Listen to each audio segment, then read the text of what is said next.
Welcome into this Big Ten Today, presented by Gatorade. Great to have you with us on this Friday. Dave Revson, Dave Wanstead. Already one game in the books. We'll get to that in a moment, and then getting set for the weekend to kick off in earnest less than 24 hours from now, Coach. It is, and obviously we're getting into the important games as far as conference race and stuff. So this is always exciting. I mean, it's because I think this year, truly, when you look at the West, and you look at the East, I mean, there's legitimate. This is not a one-horse race, right, on either team. I mean, this is going to be as competitive, I think, personally, as it's been in the last 4 or 5 years. I would agree. I think there are several teams on each side you can make a case for. Yep. That would have a chance to win. And I don't know that was what we anticipated coming into the year, but it is borne out. And we mentioned the West being wide open. Why not Illinois? I mean, let's look back on our big story. They were really good last night. They dismantled Chattanooga. Chase Brown went over 100 yards rushing for the 5th straight game. That is a school record. Tommy DeVito, 329 passing yards, one shy of his career high, and 200-yard receivers, including Pat Bryant. The D was great as the Illini registered their first shutout since 2015, a 31-0 win. Again, they already have a conference loss. They have fallen to Indiana. So they do have some ground to make up in the West. Maybe we can talk about where you think they fit in. But that's what it's supposed to look like, Coach. I mean, you take on an inferior foe, and Chattanooga's a pretty good FCS team, and they're ranked 10th in the country in FCS, and this one was over 5 minutes in.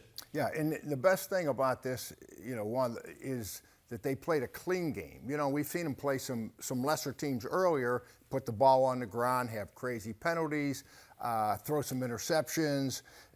This game, I thought, knowing Brent Bielema from his Wisconsin days, and then I went down and spent a couple of days when he was at Arkansas. I mean, this football team right now, what they are doing, playing efficient at quarterback, running the ball, playing defense better than anybody thought they could play defense. I think that, I hate to keep using the word DNA or this has his stamp. They are playing in the image of their head coach. And this is, when he was successful at Wisconsin, this is what he was doing. And yes, Chase Brown run the ball, but I'll tell you what, in my opinion, and I'm not jumping on the bandwagon, I said this after the first game when they lost, when they got beat by Indiana, I says this team in Minnesota are going to be the 2 best teams in the conference. And I'll tell you why. Tommy DeVito. I think this kid at quarterback, there's quarterbacks, Reverend, and we've talked about this, that are game managers, and there's quarterbacks that you watch them play and you say, you know what, if we're down by a score with 4 minutes to go, this is the type of kid that can go in and make good decisions, make good throws, and win a game for us. And I think he's this type of quarterback. I mean, yes, O'Connell at Purdue, and we got Tanner Morgan at Minnesota. Then, in my mind, at this point, and I know Graham Mertz and everybody can catch fire, but at this point, I think he's the 3rd best quarterback in the West. I truly do. Yeah, it's hard to disagree with that. I mean, this is amazing. This is the first time in school history they had 2 100-yard receivers and a 100-yard rusher in the same game. And Brett was astonished by that fact after the game. So offensively, it feels like they've got a lot of different ways that they can beat you. But, man, this defense is good. I mean, they've given up 32 points now in 4 games. They have played 3 home games, Wani. They have yet to allow a touchdown. Yeah, that's wow. I mean, that's fantastic. If I had when I was involved with teams that were great on defense like this, the big thing you got to be careful of is not putting your defense in a bad position. And why is this defense? Hey, they're fresh. They keep running the ball like they're doing and being balanced like they're doing. I mean, that really gives your defense a lot of rest. I mean, you look at the number of plays that they're playing defensively. I mean, they're probably 15, 20 plays less a game than a lot of their competitors. I mean, that's a big edge when it comes down to being able to finish a game. And they're going to need that as they start getting into tougher competition. But no, the formula, the winning formula, you sit back and you look at different teams and say, I don't know, they're missing this part. I mean, I like it. Run the game, play defense. Quarterback, it's made some plays.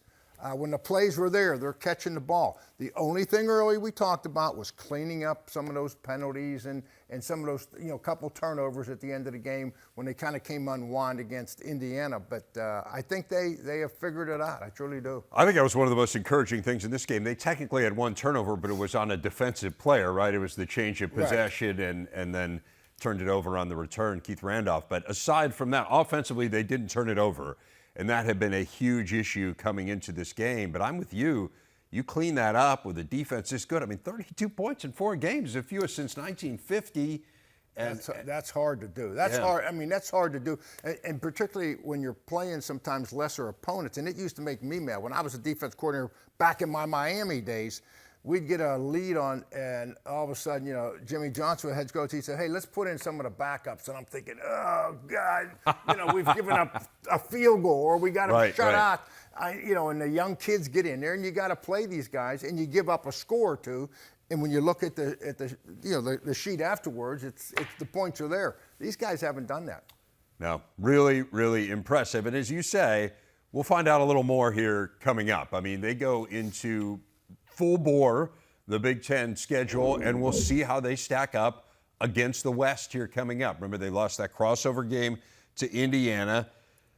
Big West test coming up here as you look at it. They got Brett Bielema's return to Madison next week. That should be quite a show. They host Iowa and Minnesota. They still have Michigan State and Michigan left in terms of crossover, so that is no picnic. It's going to be fascinating to see how they stack up over the next few weeks, starting with that game against Wisconsin. Speaking of the Badgers, let's dive a little bit into tomorrow's action, Wani, and this is a really interesting game. There is no official Big Ten media poll, as you know, in the preseason. There is an unofficial one, and overwhelmingly the matchup that was picked as the Big Ten championship game was Wisconsin against Ohio State. It'd be interesting to see if they revisited now whether that would still be the pick, but 31 of the 36 voters. So this felt like a titanic game coming into the year. The Badgers had the loss to Washington State, which maybe took a little bit of the luster off of it. What would it take, in your mind, for Wisconsin to hang around and have a shot here at the end? Well, they're going to. I like, from a defensive standpoint, what Jim Leonard has done. We talked the first week how many players they graduated off their defense and how quick could they mature these players and get them all playing on the same page. Well, that's happened. And what they do on defense, there is a disguise to their scheme as far as who's coming, outside backer, inside backer, but very seldom are they really in an all blitz mode. So they're playing more coverage. I mean, they got 6, 7 interceptions right now. I mean, they're doing a great job. By 7 different guys, by the way. By 7 different guys, thank you. And so what that tells you is that they're forcing some bad throws because of what they're doing schematically is getting the quarterback a little bit confused. They're not coming up with 1,000 sacks, which tells you they're not blitzing a lot, but they're getting the interceptions. Now, with that being said, I think that's the perfect formula. You don't want to go against Ohio State, with C.J. Stroud and all those receivers and try to blitz these guys. I mean, you'd have no chance. So I think what they have been doing, changing up their looks, playing coverage. Now you've got a chance to do this at a successful rate against an offense that's going to try to get big plays on you and throw the ball down the field. So I think their formula really matches up pretty good against what Ohio State likes to do. And this was the strategy for Notre Dame, too, right? Just don't give up anything big. Don't give up anything over your head. And Notre Dame stayed in that game. I mean, eventually Ohio State had the long drive that put them away, just kind of grinded it out there. But Notre Dame, who in hindsight, it doesn't appear is very good, hung around with Ohio State, and they did it really with exactly the game plan that you're suggesting. Yep. I think then the question is Wisconsin better offensively than Notre Dame was? Because the limiting factor for the Irish turned out to be they just weren't good enough on offense. We've seen Mertz. He's far better this year, albeit not against great competition. You have Braylon Allen, who is a really good back. We got some weapons starting to emerge in that pass game. So I'll put that back on you. Yeah. The offhand of each team. Right. Wisconsin's offense, Ohio State's defense. Is Wisconsin good enough to put up enough points to stay in this game? You know, the first thought that would come to my mind, traditionally, history, is are they physical enough, right? I mean, when you played some of those, you know, Wisconsin offenses with that offensive lines and the Jonathan Taylors and company, I mean, it was going to be hold the football for 35 minutes and physically get after you. Well, Ohio State's answered that question. Ryan Day's sitting there right now saying, we're not worried about the physicality of this game, guys. Yep. We hit Notre Dame in the mouth, and we are a physical team now, and the players believe it because they've done it. So I think you got to take that away from Wisconsin in this game. And then, you know, Wisconsin, arguably, people talk about them having the best offensive line, you know, in the Big Ten. Okay, well, I don't see the results yet. You know, Braylon Allen, I mean, you know, he's not putting up the numbers rushing the ball like you would think a great offensive line would be able to do against the people they played. So something is off there. And I'll be honest with you, I got to see Graham Mertz play this week and against big competition before I am sold that he's not going to turn the football over like he's done, River. I mean, right. This is the issue, right? And I've mentioned this a couple times this week. I'm not all in on that yet. I've mentioned this a couple times this week. I don't want to beat it to death here, but he's 2-6 against ranked teams in his career. He's thrown 4 touchdown passes and 11 interceptions. So he has done this against not great competition to this point. And so now the question is, does it translate against the Buckeyes? It's been a long time since Wisconsin has gone on the road and beaten a top 5 opponent, which is tough for anyone, but they haven't done it since 2004. So that is a high bar here for the Badgers. And a hidden part of this thing, defensive coordinator Jim Knowles for Ohio State. He, you know, keep in mind, his reputation is, you know, he had more quarterback hits than anybody in the country last year. He had more sacks on third down or led him in third down than like third in the nation. I think, you know, and Ohio State's done a good job with tackles for loss, but if I'm Paul Chryst right now and we're getting ready for this game, I'm telling my offensive coaches, and particularly my offensive line coach, we are going to see something in this game against Ohio State that we better been watching that Oklahoma State film, guys, because we are going to get something this week against Jim Knowles that we have not seen all year long. And I'll be real interested to see what that is. Is it movement stuff? Is it pressure stuff? I don't know, but it's not going to be what they've been doing. I promise you, he's been sitting there, and he's had this game targeted since he took the job at Ohio State. Did seem like they were somewhat vanilla on defense against Toledo, gave up more than 300 yards against the Rockets, did force their first couple turnovers of the year. So that is a big game, indisputably. Yep. Interestingly, when you look at undefeated teams going head-to-head, we got a big one between Michigan and Maryland. There's only 4 games in the country pitting 2 undefeated teams. This is one of them. We've spoken a lot about Michigan and the unproven nature of their schedule, but the way that they have dominated people. Maryland coming off a really nice win against SMU, had their backs up against the wall, outscored them 14-0 in the fourth quarter. This is a different animal, though. Can they hang with Michigan? Do they have enough? Yeah, you know what? You brought up a point there. I'm thinking about this game, and this is going to be as great as Michigan has played in all phases of the game. Maryland is an improved football team. You know, the quarterback is putting up numbers as good as anybody in the country. I mean, he's statistically, big play-wise, Maryland is right behind Ohio State in the conference. Yep. Okay? So when I look at Michigan, this is going to be the biggest test that I see. Do they have the athletes and the speed? Forget about athletes. Do they have the team speed, okay, to line up and play with Maryland, an explosive team like this? I'm serious, because you're going to face this at Penn State is an explosive team, Michigan. Ohio State, we know, is an explosive team, Michigan. So I think this is going to be a real barometer check for us to say, okay, you know what? Michigan is got that team speed, you know, to be able to handle a team that, you know, that makes big plays, is one of the best in the country, and has a quarterback. And it's also, this is important, Leah, the quarterback, you know, this could be a statement game for him. I mean, he needs to go out there. You know, he's playing fantastic right now. 77% complete. I mean, the numbers are off the chart. Both these corners, you got 2 of the top 5 in the country in completion percentage going head-to-head here. Exactly.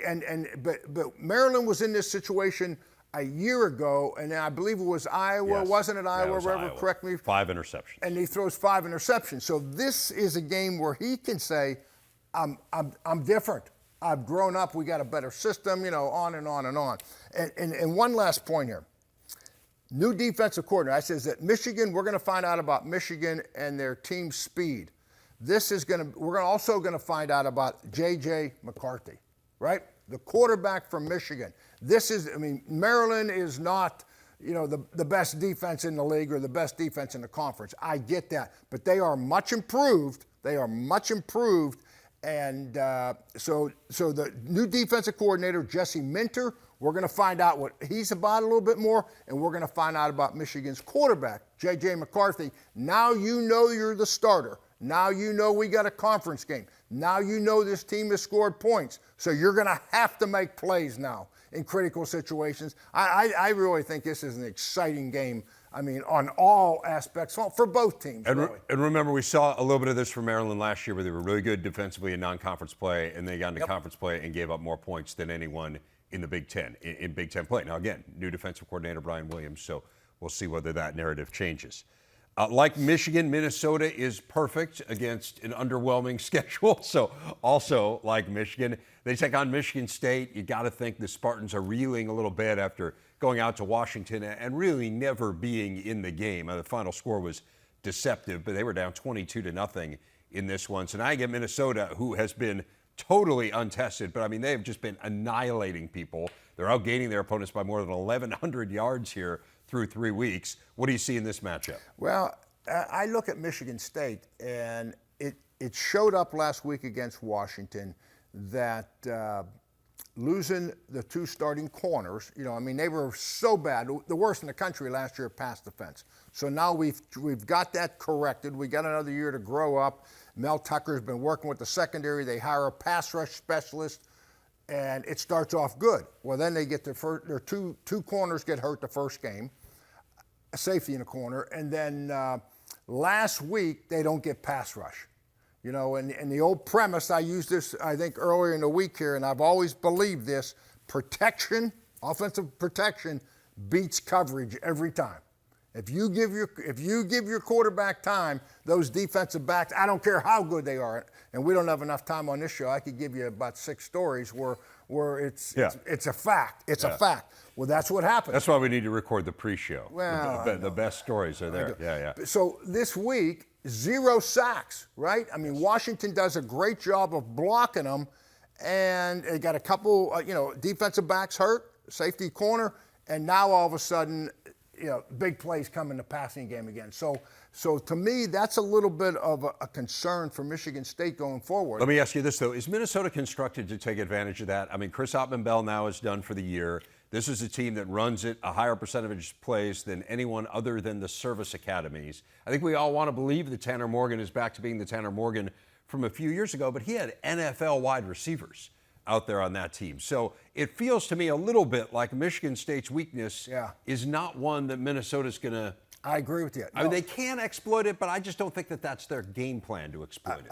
I agree. We're going to find out if Michigan State can stop the run this week. Yes, that'll be the big question, right? And because no one has done a better job. I mean, with Tanner Morgan coming back, he's re-energized. He's playing great. Muhammad, comeback player of the year. Just give him the award right now. Yeah. I mean, the guy has been fantastic.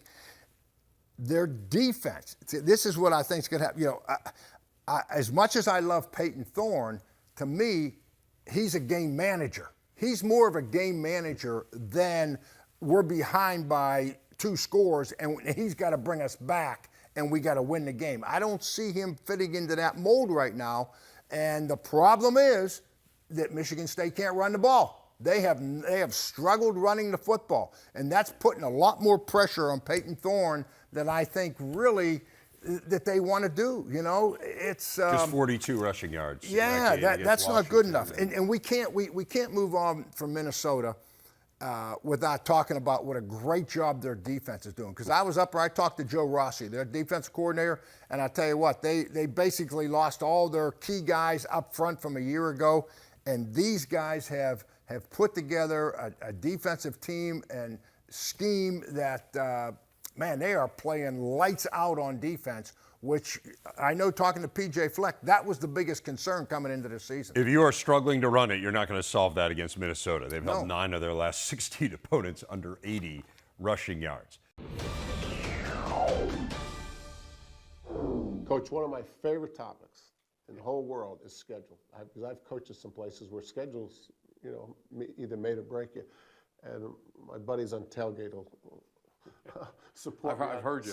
Support me on this. Let's talk about schedules, philosophy of schedules. Well, scheduling, obviously, that's critical to the success of a program. Like when you work the programs, you need those 6-7 wins. Scheduling is imperative. But I'll never forget Earl Bruce, the coach that followed Woody Hayes at Ohio State, and my mentor. One day we're talking, and he told this story about he's a young, just first-time head coach at University of Tampa, and Bear Bryant was still the coach at Alabama, the #1 coach in the country, and he drove up to Tuscaloosa and sat for 2 hours in the waiting room there, and the secretary finally said, "Yeah, you come on in, you can visit with Coach Bryant, only a few minutes." So he walks in nervous, and here's Bear Bryant sitting at the throne. And he said, "Coach, I'm a new head coach. I'm sorry to bother you, and I just want to get some advice. I'm building a program here at the University of Tampa." And he said, "Okay, boy, come on in here." Got a boy, and sits down in the chair, and he said, get your notebook out, write these 3 things. The most important thing you can do as a head coach, get a hold of your scheduling. That's number 1. Scheduling is number 1. So he's writing out scheduling. He said, number 2, most important thing that you have to get control of as a head coach at Tampa is scheduling. And I think we know where we're going with it. And number 3, scheduling. Let's take a look at 3 really interesting schedules in the Big Ten. I mean, fascinating. Let's start with Michigan, Coach. Yeah, you look at that schedule, and the schedule looks decent. Colorado State, I coached there for 6 years. You coached against Colorado State. That's normally a top 30. They're really struggling right now. And that's not a knock on Colorado State. It's just reality. You watch the videotape, not very good. Hawaii, I've coached against Hawaii. They used to be a top 25, top 30. You watch the Wolverines against Hawaii, it's unchallenged all over the field. And then you have University of Connecticut, a new coach there that has had some good teams. But you look at that just off the hook, that looks like a decent schedule. Should get out of that 3-0. Right. But the concern you have not been pushed one time. Right. You watch the videotape, Jerry, and it's not the Wolverines' fault. When you schedule, those are done 10 years in advance. But is your team, the head coach, I would always use the term game ready. Is your team game ready? They have no idea right now. So how does the coach close the gap? Yeah, when you look at, let's look at the other schedules. We'll come back to that. Okay. If you look at Penn State, you're playing a conference game on the road to start the season. Unbelievable. Then on the road again at Auburn, Alabama. I mean, if I'm James Franklin, I say, whoa, wait a minute, time out here, what are we doing? And then you look at Ohio State, I think has an excellent schedule. You come out of the chute, you play a top 5 opponent at home against Notre Dame. You have 2 teams you're going to have better talented. Don't know much about Arkansas State, but Toledo's a normally pretty good, solid team. They'll fight you a little bit. And then you get on the conference play. But going back to, if you're the Penn State coach, you're the Ohio State coach, you're playing a conference game, you're playing Notre Dame. You're scrimmaging more in preseason practice because turnovers and tackling are the 2 issues you have to get cleaned up. If you're the Wolverines and you line up and all of a sudden you don't get challenged in those first 3 games, I can promise you that Jim Harbaugh and his staff, they're going ones-on-ones as much as you can. Because right now you have a first-time starting quarterback, J.J. McCarthy. By the way, we both think he's very talented, but he's not been challenged yet. Right. And you'd like to have that happen before you get to the conference. So how do you do that? On Tuesday and Wednesday, practice segments are either 5-minute or 8-minute periods. I would go 2 8-minute periods and say ones-on-ones. I want tackle, but keep them up. But I want to see fast, athletic players and pressure the quarterback because he's not getting pressured in those first 3 games. So you would go one-on-one if you had Michigan's schedule, but perhaps not the other 2 schedules. Well, I might a little bit maybe. yeah, I certainly want Penn State. Penn State's, they're war ready. They're conference ready. To go on the road at Purdue, I was there at that game. They played their tails off. Ohio University, decent team, and then to go down to SEC country and come out of the win. I'm keeping them healthy and get ready. Now they got they got Central Michigan coming up. But Ohio State, I bet they are. I don't know that for sure, but as you're getting ready, you have 2 teams that you overmatched a little bit. I would imagine as you're getting ready for Wisconsin, that they were playing a lot of one-on-one. And think about what great athletes test people on. Number one is tackling. If you're a defensive coach, I can promise the defensive staff of the Wolverines right now are panicking a little bit. How are they going to tackle in space against great players? Right. The other thing is, how are you going to carry the ball and hang out when you get really hit by getting hit by an Auburn secondary player? You find out a lot about your players. Right. Well, I agree with Coach Bryant. Schedule. Coach, you've obviously been through this. What stands out about that conversation? Well, what Urban was talking about, taking those 2 8-minute periods and going one-on-one, I think back in the days, we used to do that pretty much all the time. Right. There was no such thing as not. The two problems that I have with it is, if you have a big opponent, okay, you're going to open up. Penn State's going to open up with Purdue. You know that that's an important game. It's a conference game, and you have to be healthy, and you've got to be ready to go. So you might not have the tough training camp that you truly need to put your players under some stress in certain situations and have them respond before it happens for real in a game. Mm-hmm. So that was the only problem I always had. If we were opening with a big opponent, no one wants to get anybody hurt, and you kind of soft shoe it a little bit as compared to a lesser opponent. Boy, then you go back to what Urban said. It's ones on ones, and you're getting after it. And I think you can accomplish a lot more in training camp getting ready when you have that type of attitude with a lesser opponent. I'm just kind of the other way. Yeah. And then guys transfer in. I remember opening the season against Utah. We had a sophomore redshirt quarterback that never played. And we went out there and played and lost in overtime to a good Utah team. But the point was that he wasn't ready, for that. We needed a game or two to get ready. So. Right, and it's interesting just because there are some schools that are opening with conference games, or others that are not. I mean, the equation is very different, and we feel it when we go to training camp on our tour and talk to the coaches. It's very different depending on kind of what you've got. I went back for that Pitt West Virginia game, right? That opened up. Yeah. Both quarterbacks were transfer guys from USC, Slovis and T.J. Daniels, and really I talked to Narduzzi. They didn't know, know how he was going to respond, J.T. Daniels, and I'm sure West Virginia was the same way. Let's get into Penn State a little bit. So they really did challenge themselves, obviously. Some of it was not by their choosing. I mean, you find out from the conference whether you're opening with a conference game. You don't decide to open with a conference game. They go on the road as well. But going to Auburn was by their choosing. And so now what has James Franklin learned about his team? Kind of to echo what Urban was talking about with Jerry, what has he learned that some other coaches may not know? Well, that he's got more speed at the tailback position than we knew, right? I mean, they are singles and making huge, big plays. And I got to tell a quick little story here. I want to give the offensive line some loving for Penn State, okay? That they're blocking better and they're protecting better. But I go back to a story when I was playing at Pitt. Our leading rusher one year ran for about 400 or 500 yards, about like Penn State's was the last couple of years. And then we signed this freshman running back that came in. Was it Tony Dorsett? And he rushed for he rushed for 1,580 yards. And and I was an offensive lineman. I didn't block anybody any better. I promise you, I was the same guy. So I mean, the biggest thing that jumps to me at Penn State.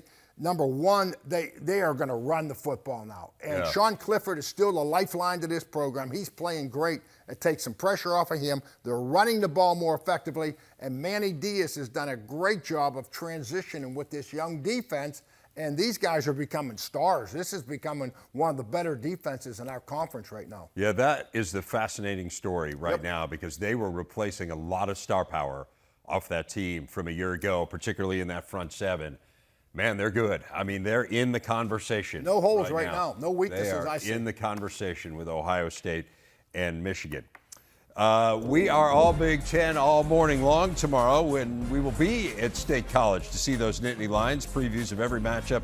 Tons of fun directly from Happy Valley. Big Ten Tailgate presented by Buffalo Wild Wings, 10 a.m. Eastern, only here on the Big Ten Network and the Fox Sports app.